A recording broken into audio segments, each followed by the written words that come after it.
Desperté en la cama del hospital sin saber cómo llegué.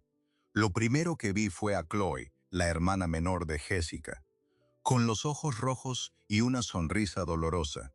Estaba tan angustiada, musitó. Mi novia Jessica no estaba. Mientras yo yacía inconsciente y la ambulancia me llevaba, ella se había ido a una fiesta. Podía soportar el golpe de calor de Phoenix.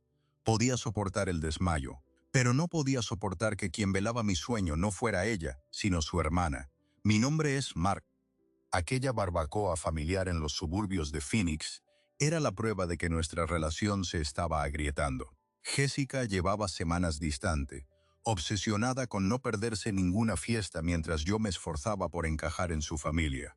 A las 2 horas, el calor me tumbó. Desvanecido, no supe que ella se había marchado sin mirar atrás. Pero al despertar, la angustia en los ojos de Chloe me reveló una verdad más dolorosa.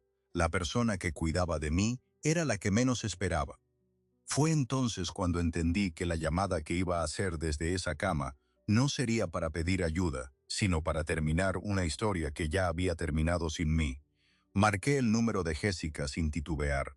Mientras Chloe me alcanzaba un vaso de agua con manos temblorosas, el teléfono sonó 3 veces antes de que ella contestara con un grito ahogado por la música de fondo. «Marco, ¿estás bien?» Al fondo se escuchaban risas y el tintineo de botellas. Le pregunté si sabía siquiera por qué estaba yo en una camilla de urgencias. Hubo un silencio partido por la culpa, y luego una excusa que me heló la sangre. Su amiga le había dicho que solo era un golpe de calor, que no era para tanto, que ya me recuperaría solo. Colgué sin despedirme. Esa noche, en la cama del hospital, entendí que el hombre que había sido durante 3 años se desvanecía en ese mismo instante. Para comprender cómo llegué a ese momento, necesito retroceder hasta el principio. Conocí a Jessica en un bar del centro de Phoenix durante un verano que prometía ser como todos los demás. Trabajo, soledad y fines de semana demasiado largos. Ella entró como un vendaval, riéndose de algo que había dicho su hermana Chloe, que caminaba 2 pasos detrás con una sonrisa tímida. Jessica era magnética, de esas personas que iluminan una habitación antes de darse cuenta de que han apagado a los demás. Me enamoré de su energía, de su forma de convertir cualquier plan aburrido en una aventura de madrugada. Durante meses fui el hombre afortunado que la acompañaba a todas partes, el que cargaba las cajas en las mudanzas, el que arreglaba las persianas de casa de sus padres y el que soportaba las bromas sobre lo predecible que era, porque sí, yo era predecible, pero creía que eso era una virtud, no una condena. La familia de Jessica se convirtió en la mía. Roberto, su padre, un contratista jubilado que me enseñó a soldar una tubería mientras me contaba historias de la vieja Arizona.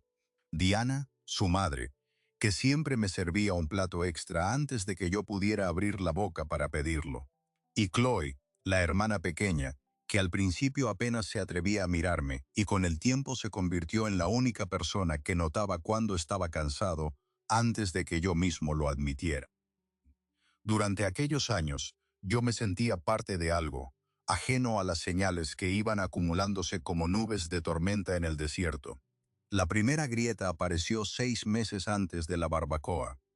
Jessica comenzó a hablar de sentirse atrapada, de que la vida en las afueras era demasiado tranquila para alguien con su ambición. Dejó de acompañarme a las cenas con sus padres y encontraba excusas para salir cada fin de semana con un grupo nuevo de amigos que yo no conocía. Una noche, después de una fiesta, le pregunté si aún quería estar conmigo. Me miró con una mezcla de lástima y frustración. Claro que sí, Marco, pero a veces siento que contigo todo es tan asentado. Pronunció la palabra como si fuera una enfermedad. Yo lo interpreté como una fase, un bache que superaríamos. Me equivoqué. La barbacoa era una tradición de los Whittaker. Cada mes, Roberto encendía la parrilla y Diana preparaba ensaladas mientras la familia se reunía en el patio trasero. Aquel día, el termómetro marcaba 44 grados. El aire temblaba sobre el césped artificial y hasta los pájaros habían desaparecido. Llegué temprano para ayudar a montar las mesas. Jessica llegó tarde, con el teléfono pegado a la oreja y un vestido demasiado elegante para una comida familiar. Había quedado con una amiga, me dijo sin darme importancia. Solo será un rato. Yo no sospeché nada. Eso fue lo peor, que confiaba tanto en ella que ni siquiera vi venir el golpe. A media tarde, mientras Roberto daba la vuelta a las costillas, empecé a sentir náuseas. El sol me golpeaba la nuca como un martillo y la vista se me nublaba. Recuerdo que Chloe se acercó y me dijo algo sobre beber agua, pero su voz sonaba lejana, envuelta en un zumbido. Di 2 pasos hacia la sombra, y el mundo se apagó por completo. Desperté en una cama de hospital con un tubo en el brazo y la boca seca como el cartón. Lo primero que vi fue a Chloe, inclinada sobre mí, con los ojos hinchados y una sonrisa que luchaba por mantenerse firme. Estaba tan angustiada, repitió varias veces, como si la palabra pudiera aliviar el terror que había pasado. Me explicó que había sido una lipotimia severa, un desmayo provocado por el calor extremo combinado con la deshidratación. La ambulancia había tardado 12 minutos en llegar, 12 minutos durante los cuales Chloe me sostuvo la cabeza mientras su padre llamaba al 911 y su madre corría a buscar hielo. Y Jessica no estaba allí. Había aprovechado el caos para marcharse a la fiesta con su amiga. La verdad me la dio Chloe entre lágrimas, sin adornos, casi con vergüenza ajena. Me contó que su hermana le había dicho a la amiga que no quería perderse la noche, que seguro que era una exageración y que los médicos se ocuparían. Esas palabras me atravesaron como un clavo oxidado. No era solo el abandono, era la certeza de que yo nunca había sido más que un accesorio útil en su vida, alguien a quien se podía aparcar cuando estorbaba. Esa noche, tras colgar el teléfono, me derrumbé, no por la humillación aunque pesaba, sino por el desperdicio. 3 años de mi vida invertidos en una mujer que no era capaz de posponer una fiesta mientras yo estaba inconsciente. Chloe se quedó a mi lado hasta el amanecer. Me trajo yogur, me arregló las sábanas cuando me enredé con los cables y me distrajo contándome anécdotas ridículas de cuando era niña y se caía de los árboles. En aquella habitación blanca y fría, la única calidez venía de la persona que menos imaginaría. Cuando me dieron el alta 2 días después, Chloe se ofreció a ayudarme en casa. Me pareció un gesto noble de una cuñada preocupada, pero la recuperación fue más dura de lo que anticipaban los médicos. Pasábamos horas juntos en el apartamento, ella cocinando caldos, yo tendido en el sofá con los puntos del suero aún visibles en la muñeca. Y en esas horas, sin la sombra de Jessica, empecé a ver a Chloe con otros ojos. No solo era la hermana pequeña, la tímida, la que siempre estaba en segundo plano. Era inteligente, divertida y tenía una capacidad para cuidar de los demás que no pedía reconocimiento. Una tarde, después de ayudarme a caminar hasta el porche, me miró fija y dijo: «Tú vales más de lo que ella te hizo creer, Marco. Siempre lo he sabido». Esa frase se clavó en mí como un hierro candente. No me había atrevido a pronunciarlo, pero yo también lo sabía, y haberlo escuchado de su boca fue como abrir una puerta que creía clausurada para siempre. La noticia de que Chloe me estaba cuidando llegó a oídos de Jessica, y entonces todo explotó. Pero lo que ella hizo a continuación fue algo que ni siquiera yo, después de todo lo vivido, pude anticipar. Porque lo que la rabia de una mujer herida es capaz de desatar puede destruir mucho más que una relación. Puede romper una familia entera. Jessica apareció en mi apartamento a las 48 horas exactas de mi alta médica. No llamó, no envió un mensaje. Llegó con el portazo de la puerta del coche, el taconeo furioso contra la escalera y los nudillos golpeando mi puerta como si quisiera derribarla. Abrí, aún débil, con el recuerdo de los puntos del suero palpitando en la muñeca. Estaba despeinada, sin maquillaje, con una camiseta arrugada y los ojos encendidos por una mezcla de rabia y algo más profundo. No era dolor, era posesión. «¿Dónde está mi hermana?», escupió la pregunta sin saludar. Detrás de mí, Chloe dejó caer la cuchara con la que removía un caldo en la cocina. Jessica entró como una tormenta, empujándome a un lado y señalando a Chloe con un dedo tembloroso. «Tú, en mi casa, con mi ex, jugando a la enfermera mientras yo estaba fuera. ¿Crees que no me iba a enterar?». La voz de Chloe, siempre suave, se volvió de acero. «No estabas fuera, Jessica, estabas en una fiesta». Mientras Marco se moría de calor, Tú bailabas. Y ahora vienes a reclamar algo que abandonaste. La bofetada sonó como un disparo. Jessica golpeó a su hermana en la mejilla con la mano abierta, y el sonido rebotó contra las paredes desnudas de mi salón. Chloe se llevó una mano a la piel enrojecida, pero no lloró. La miró fijamente, con una calma que aterraba más que cualquier grito. Sal de aquí, dijo Chloe. No me gritó. Se lo pidió a su hermana con la misma entereza con la que había velado mi sueño en el hospital. Jessica parpadeó, desconcertada, porque esperaba su misión y encontró una muralla. Aquello fue solo el principio. Esa misma noche, Jessica llamó a sus padres. Los despertó a las tantas con una versión de los hechos que convertía a su hermana en una traidora y a mí en un manipulador que había aprovechado mi convalecencia para seducir a la ingenua de Chloe. Diana, su madre, me llamó al día siguiente. Su voz sonaba quebrada como si hubiera envejecido 10 años en una noche. Marco, ¿es cierto que tú y Chloe estáis juntos? Respiré hondo antes de contestar. Le conté la verdad de la barbacoa, del abandono de su hija mayor, de las horas que Chloe había pasado a mi lado mientras Jessica prefería una pista de baile a una sala de urgencias. Diana escuchó en silencio. Al final, solo dijo, siempre supe que Jessica no te valoraba, pero esto es muy complicado. Y lo fue. Porque Jessica no se limitó a la familia. Convocó a las amistades comunes, a los compañeros de trabajo, a cualquiera que quisiera escuchar su versión. En cuestión de días, mi teléfono ardía con mensajes de gente que me acusaba de haber traicionado a mi ex con su propia hermana. Las redes sociales se convirtieron en un tribunal donde Jessica publicaba frases veladas sobre la lealtad y la puñalada por la espalda, siempre sin dar nombres, pero dejando claro a quién señalaba. Lo más cruel fue cuando escribió, hay personas que confunden la gratitud con el amor, Y otras que se aprovechan de ello. Chloe la leyó en la pantalla de su móvil y vi cómo se le quebraba el gesto por primera vez desde la bofetada. Aquella noche nos sentamos en el sofá de mi apartamento. Las persianas estaban bajadas y el único sonido era el zumbido del ventilador.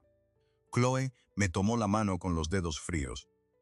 Marco, dijo, Si esto es demasiado, si quieres que me aparte para que recuperes tu paz. no la dejé terminar. Le sostuve la mirada y le recordé que yo no había perdido la paz.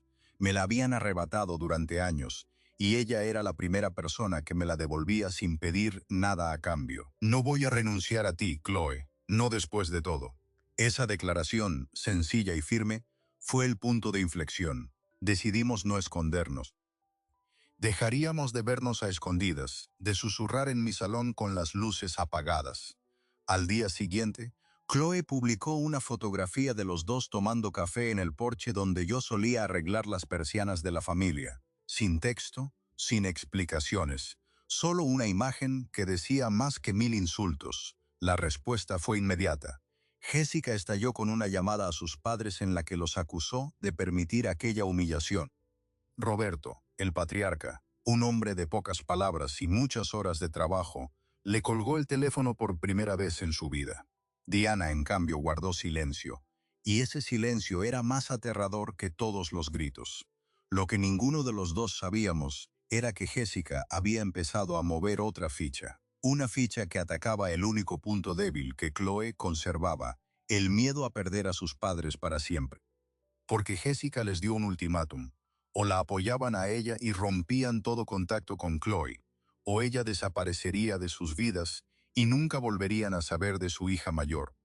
Diana y Roberto se encontraron ante la decisión más desgarradora de su existencia, y mientras el reloj corría y la familia se resquebrajaba, yo solo podía sostener a Chloe entre mis brazos y preguntarme hasta dónde era capaz de llegar el rencor de una mujer Que nunca había sabido amar sin poseer.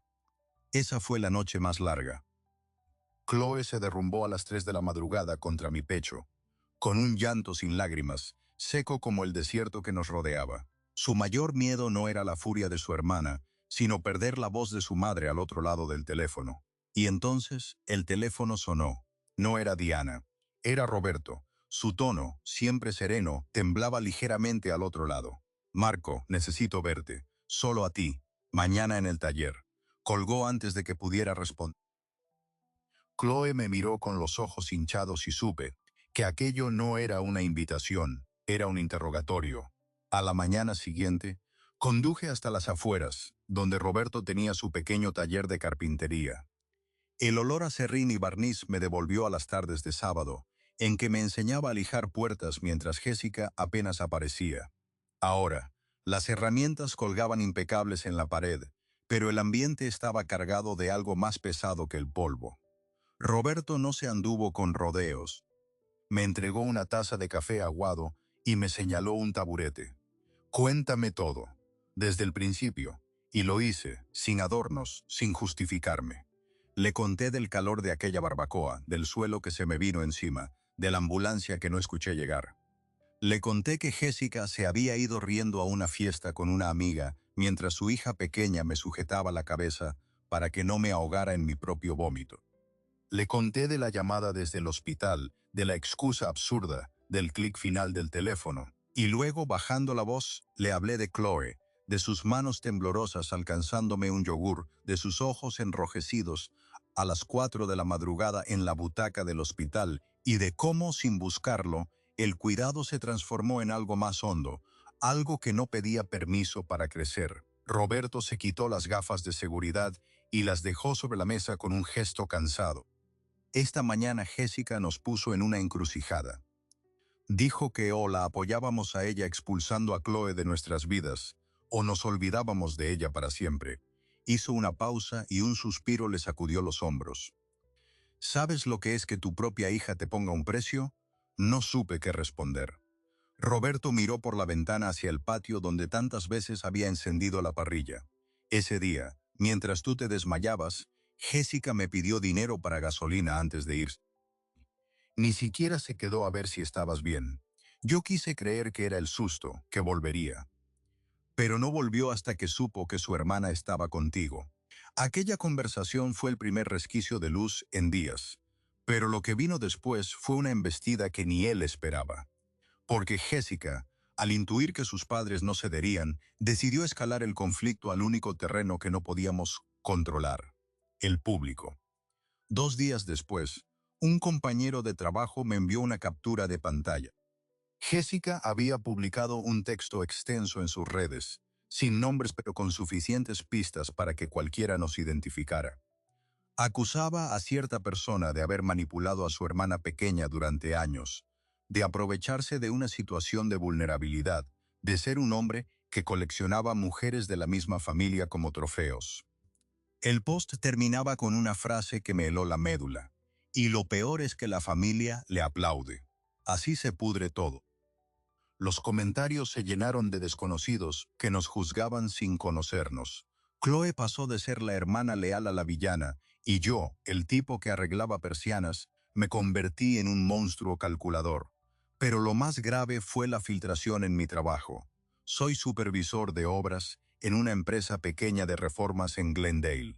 Mi jefe, un hombre sensato llamado Enrique, me llamó a su oficina al día siguiente con expresión grave. Una denuncia anónima, no hacía falta adivinar de quién, había llegado al buzón corporativo acusándome de conducta inapropiada y de utilizar mi puesto para favores personales. Era una mentira tan burda que daba risa, pero Enrique no tuvo más remedio que abrir una investigación interna mientras se aclaraban los hechos. Me vi suspendido de empleo y sueldo durante una semana, el tiempo suficiente para que la sombra de la sospecha manchara mi historial. Mientras tanto, las facturas se acumulaban en la encimera de la cocina. Por primera vez, el miedo al qué dirán se transformó en miedo a no poder pagar el alquiler. Esa noche, Chloe tomó una decisión. Agarró su portátil y se sentó a escribir una carta. No para redes sociales, no para replicar las mentiras. Era una carta dirigida a sus padres. Tardó más de 3 horas en redactarla, borrando líneas enteras hasta que las palabras le dolieron menos al leerlas. En ella no se defendía. No tengo que disculparme por querer a quien me sostuvo cuando el mundo se me vino encima. Describía cada detalle del abandono de Jessica en el hospital, cada humillación que yo había recibido en silencio durante años, cada vez que su hermana mayor había utilizado a las personas como escalones. Y remataba con una súplica. No les pido que me elijan, pero sí que miren a los ojos de la hija que prefirió una fiesta antes que la vida de un hombre bueno. Roberto y Diana leyeron la carta juntos en la cocina, bajo la luz amarillenta que tantas cenas familiares había iluminado. Fue Diana quien rompió el silencio al terminar. Se levantó, fue hacia el calendario colgado en la nevera y señaló una fecha con el dedo. Ese día, Marco nos ayudó a pintar el garaje sin pedir nada. Ese otro arregló el escalón del porche, y aquel día, Jessica ni siquiera vino a mi cumpleaños, porque había quedado con alguien que acababa de conocer. Roberto asintió lentamente. La memoria es un juez implacable cuando se le permite hablar sin miedo. Pero Jessica aún no había terminado. Al saber que sus padres no se habían quebrado, decidió atacar el único vínculo que no podíamos esquivar, la comunidad. Se presentó sin avisar en casa de la abuela de Chloe, una mujer de 83 años que apenas salía de su casa en Mesa. Le contó, con lágrimas ensayadas, que su nieta preferida le había robado al amor de su vida y que ahora vivía avergonzada. La abuela, confundida y dolida, llamó a Chloe con la voz partida para preguntarle si era cierto. Fue la conversación más dura de todas. Chloe se desmoronó tras colgar, por primera vez con un llanto desgarrador que venía de lo más hondo. Fue entonces cuando sucedió lo inesperado. La abuela, a sus 83 años, pidió hablar con Diana a solas. A mí no me mientas. ¿Qué hizo Jessica realmente? Diana, sin filtros ya, le contó la verdad de la barbacoa, de la ambulancia, del abandono, y la anciana emitió un veredicto que recorrió la familia como un trueno seco en julio. Esa muchacha nunca supo amar sin dañar. Y yo no voy a ser cómplice de una mentira. Dile a Chloe que venga a verme. Ese gesto de la abuela rompió el hechizo. Roberto me llamó por teléfono a la mañana siguiente y me citó en el taller por segunda vez. Al llegar, no me ofreció café. Me ofreció un apretón de manos firme y las palabras que nunca olvidaré. Hijo, nunca me había llamado así. Uno no elige a quien ama a su hija, pero sí elige a quien le abre la puerta de su casa. Y si tú haces feliz a Chloe, esta casa siempre será la tuya. Me entró un nudo en la garganta que aún hoy me cuesta desatar. Esa misma tarde, Jessica recibió una llamada de su madre. No hubo gritos, no hubo acusaciones, solo una frase tan limpia como un corte quirúrgico. Tu hermana no rompió nada que tú no hubieras abandonado antes. Y si para ti eso significa perdernos, entérate de que no seremos rehenes de tu orgullo. La furia de Jessica explotó en 1000 pedazos que ya nadie se molestó en recoger. Bloqueó a sus padres, a su abuela, a su hermana, y desapareció en una tormenta de silencio autoimpuesto que, por primera vez, no nos hizo temblar. Chloe y yo nos quedamos en el apartamento, sentados en el suelo del salón, con las persianas ahora abiertas de par en par. Nos miramos sin hablar durante largos minutos. El ventilador giraba lento y por primera vez en semanas, el aire no pesaba. Yo le tomé la mano y le dije, ahora sí, ahora empezamos. Ella apoyó la cabeza en mi hombro y suspiró un sí, que sonó más a victoria que a rendición. Afuera, el verano empezaba a ceder y Phoenix se teñía de un atardecer anaranjado que parecía pintado solo para nosotros. Habíamos sobrevivido a la tormenta, pero aún nos quedaba construir una vida sobre los escombros, y lo que estábamos a punto de decidir cambiaría el resto de nuestras existencias para siempre. Esa decisión llegó una semana después, un domingo por la mañana, mientras Chloe removía huevos en la sartén y yo echaba un vistazo a las paredes vacías de mi apartamento. «Múdate conmigo», le dije sin apartar la vista del yeso desconchado junto al marco de la puerta. Ella dejó caer la espátula. No fue un grito de alegría ni un abrazo de película. Fue un silencio lento, de esos que pesan porque detrás hay demasiado miedo acumulado. «¿Estás seguro, Marco? ¿Después de todo lo que ha pasado?» Me giré y la encontré con los ojos brillantes, el labio inferior atrapado entre los dientes. «Precisamente por eso», le respondí. «Hemos perdido tanto tiempo luchando contra los demás que se me olvidó que lo único que quiero es verte aquí todas las mañanas». La mudanza fue modesta. 2 tardes de cajas, un colchón enrollado en la furgoneta de Roberto y la vajilla heredada de la abuela, que Diana nos entregó con un abrazo silencioso en la puerta. La primera noche en nuestro apartamento, Chloe colocó un jarrón con flores secas en el alféizar de la ventana y dijo, «Ahora sí es nuestro». Y yo supe, sin necesidad de promesas firmadas, que aquello era más sólido que cualquier contrato. Los meses siguientes transcurrieron en una calma que al principio nos parecía sospechosa, como si estuviéramos esperando la siguiente tormenta. Pero la tormenta no llegó. Jessica cumplió su amenaza y desapareció del mapa familiar.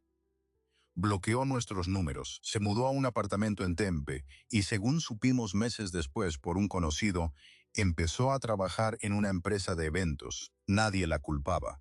Todos entendían que su orgullo era un músculo demasiado ejercitado como para doblarse sin romperse. Roberto decía, «Cuando esté lista, volverá, y nosotros estaremos aquí». Yo admiraba esa fe, aunque Chloe confesaba en las noches de insomnio que temía que su hermana nunca regresara. La vida, mientras tanto, se encargó de llenar los huecos. Volví al trabajo después de que la investigación interna concluyera sin pruebas de mala conducta. Enrique, mi jefe, me estrechó la mano con más fuerza de la necesaria y dijo, «Aquí valoramos a la gente que no se rinde». Aquella frase, tan simple, me devolvió una dignidad que creía haber perdido en los foros anónimos de Internet. Chloe encontró empleo en una floristería del centro, donde sus manos, acostumbradas a cuidar de los demás, se aplicaban ahora a los ramos de novia y los centros de mesa. Cada noche, cuando volvíamos a casa, el apartamento olía a eucalipto y a jazmín. Y ese aroma, que al principio me parecía prestado de una tienda, acabó siendo el perfume de nuestra nueva vida. Un viernes de noviembre, Diana nos invitó a cenar a la casa familiar. Era la primera vez que cruzábamos el umbral sin la sombra de Jessica alargándose por los pasillos. La mesa estaba puesta para 4, Roberto, Diana, Chloe y yo. Sobre el mantel, la misma vajilla de siempre, pero dispuesta con una solemnidad nueva. Roberto se levantó y alzó su copa de vino tinto. «Llevo meses queriendo decir algo», comenzó, con la voz ronca de quien ha pulido muchas palabras antes de soltarlas. «He visto a mi hija pequeña llorar de angustia y de felicidad en el mismo año. La he visto defender a un hombre que no le correspondía por obligación, sino por convicción. Y he aprendido que la lealtad no se hereda, se demuestra en las trincheras». Chloe me apretó la mano bajo la mesa. Roberto continuó, «Marco, tú llegaste a esta familia arreglando persianas y te quedaste reparando corazones. Bienvenido, hijo». Diana no dijo nada. Solo se limpió una lágrima con la servilleta y sonrió como sonríen las madres cuando por fin entienden que sus hijos están a salvo. Aquella noche, de vuelta en casa, Chloe me contó algo que había guardado en secreto durante semanas. La abuela, desde su sillón en mesa, había estado escribiendo cartas a Jessica, una cada 15 días, sin falta. No cartas de reproche, sino de memoria. Le hablaba de su infancia, de los veranos en el patio, de la primera vez que Jessica cogió una flor y se la puso en el pelo a su hermana pequeña. Le recordaba que el amor no era un territorio que defender, sino un regalo que se multiplicaba al compartirse. Jessica nunca respondió, pero la abuela seguía escribiendo. «Algún día leerá todas juntas», decía, «y entenderá que nadie la ha sustituido. Solo hemos dejado de tenerle miedo a su ausencia». La sorpresa llegó una mañana de marzo, casi un año después de la mudanza. El timbre sonó cuando estábamos desayunando. Abrí la puerta y me encontré con un sobre blanco, sin remitente. Dentro, una fotografía de Jessica sonriendo junto a un hombre que no conocíamos, con un paisaje de montaña al fondo. En el reverso, una letra que reconocí al instante.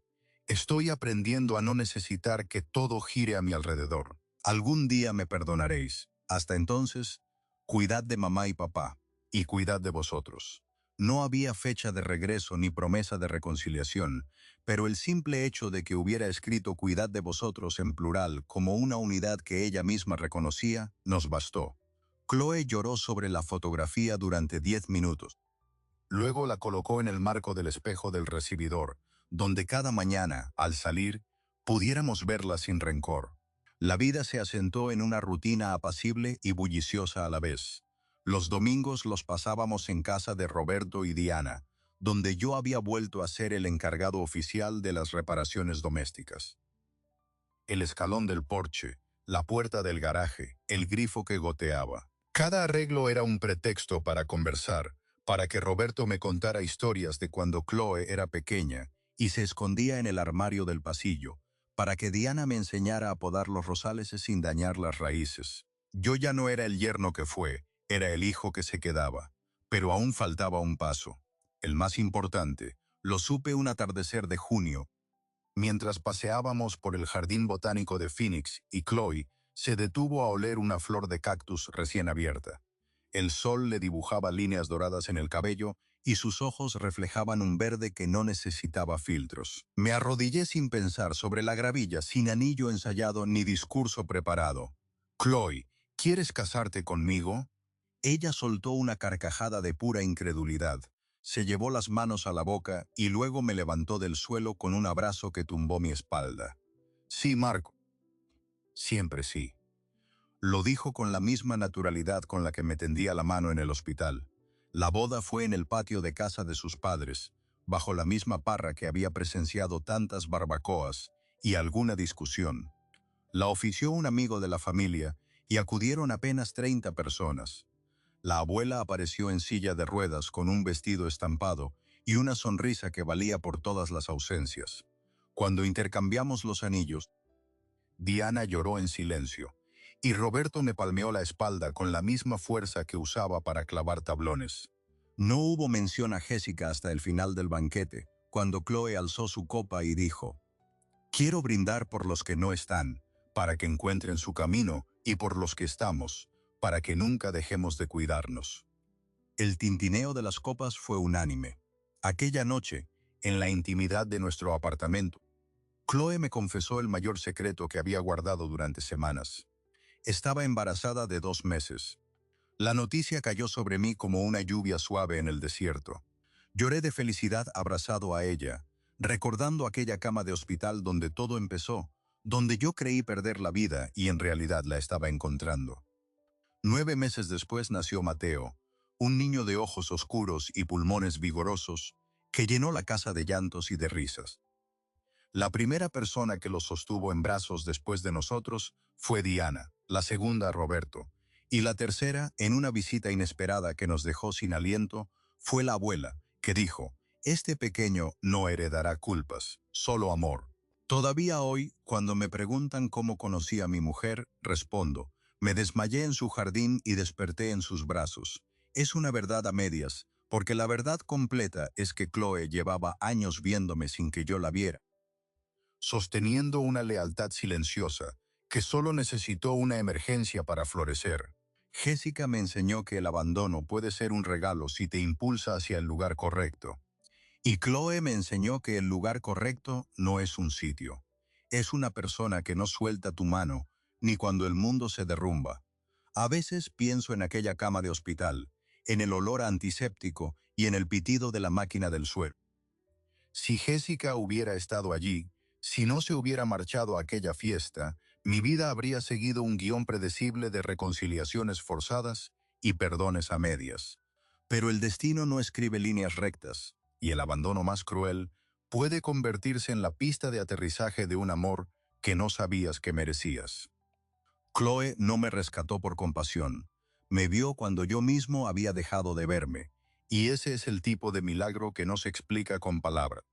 La historia que os he contado no es solo sobre un triángulo amoroso o una familia rota. Es sobre cómo las emergencias revelan quién está realmente de guardia en nuestra vida. ¿Cuántas veces nos aferramos a relaciones que nos desgastan solo porque empezamos a caminar con alguien y nos da miedo soltar su mano, aunque esa mano ya no nos sostenga?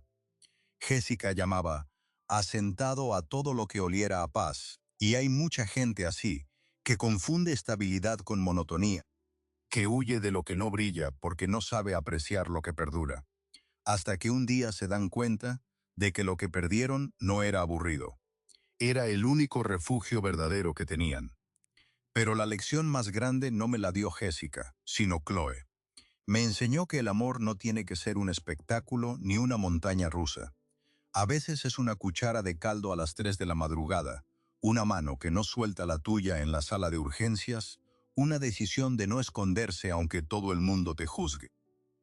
Y también aprendí de Diana y Roberto que la familia no es un campo de batalla donde se elige bando, sino un lugar donde se puede disentir sin destruirse, donde se puede perdonar sin olvidar la verdad. Os dejo con una pregunta. ¿Habéis tenido alguna vez a alguien que os cuidó cuando quien debía hacerlo desapareció? ¿Alguien que os devolvió el valor que habíais perdido? Contadme vuestra historia en los comentarios. Me gusta leeros y saber que estas narraciones no solo entretienen, sino que también curan viejas heridas. Si este relato os ha llegado, dejad un me gusta, suscribíos al canal y activad la campana para no perderos la próxima historia. Nos vemos muy pronto.